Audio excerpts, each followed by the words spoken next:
I shouldn't have taken this shift. The warehouse is empty, but not silent. Metal creaks in the distance, a rhythmic groan that echoes off concrete walls. It is late, after midnight, and my head is pounding from too much caffeine. Every shadow seems to move when I look away. He thinks it is the building settling. Cute. The way his pulse jumps in his throat. Delicious.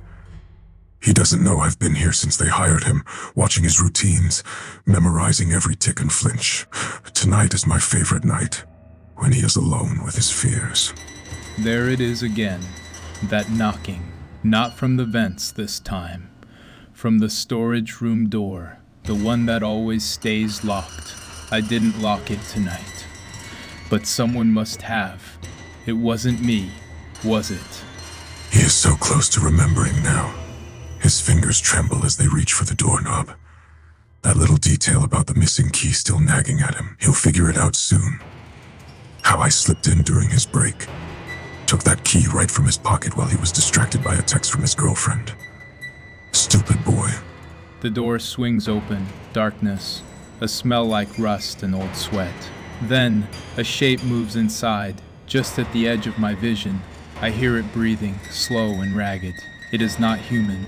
His eyes are finally wide enough to see me properly. The thing that has been living in these walls since he started working here, feeding on his fear, growing stronger with every sleepless night. He is mine now. I can smell the panic rolling off him like sweat. It lunges.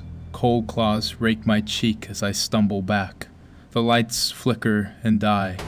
A voice whispers in the dark. A voice that sounds just like mine, saying things I'd never say. Things I can't unhear.